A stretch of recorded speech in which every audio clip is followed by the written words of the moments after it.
मन्दिर एस स्कुलनि बारग' प्रिन्सिपाल गिरीश बर' बिथांखौ आङो बिथांखौ हाबाफारिनि सिगाङाव सिनायथि होनायजों लोगोसे गांसे आर'नाइजों बरायनानै लाग्रोनो आवगायदों।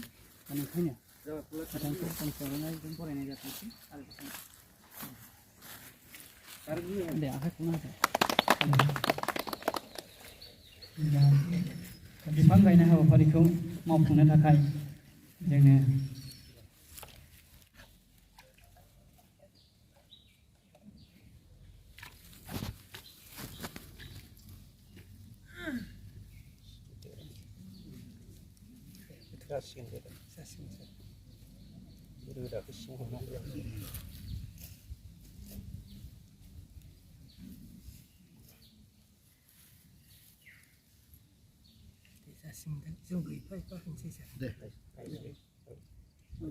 दा जासिगोन।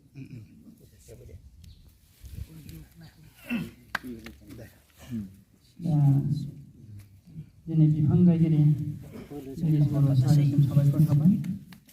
बे हाबाफारिजोंनो लोब्बा लाखिनानै सारखौ फंनैसो बिबुंथि लाखिनो थाखाय खावलायनाय जाबाय।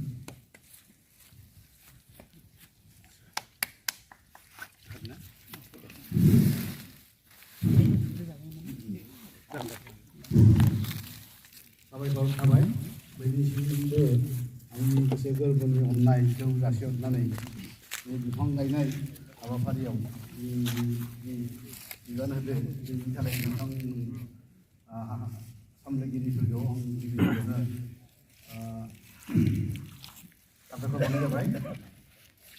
इउबिअनि गायसनथाय सानजों लोब्बा लाखिनानै जि बिफांफोर दिनै गायनाय जाबाय बे सोमोन्दै आं फंनैसो बुंनो नागिरदों। बेवहाय जोंहा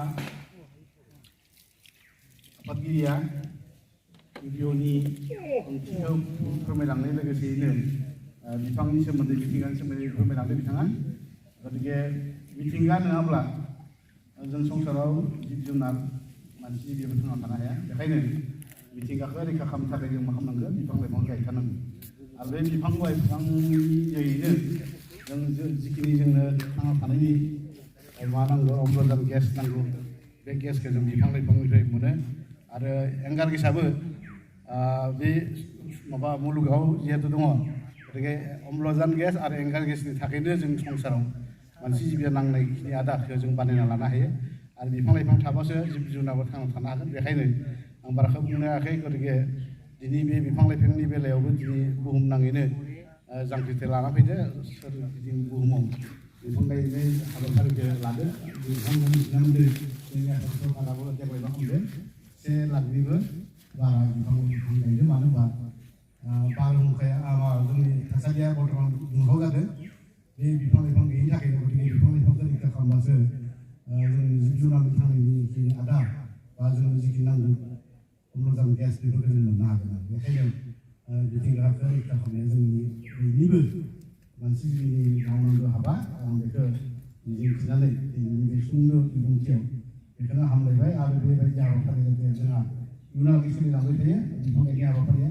आरो बे हाबाफारि गायनायजों लोगोसे इयुन जोलैखौबो जाहाथे जों बिफां लाइफां गायनायनि जि ओंथि बा गियानखौ जों इयुन जोलैनो होलांनो हायो आरो मिथिंगाखौ रैखा खालामनो हायो। बेखौनो आसा थिनानै आंनि सुंद' बिबुंथिखौ बेखिनियावनो फोजोबनाय जाबाय।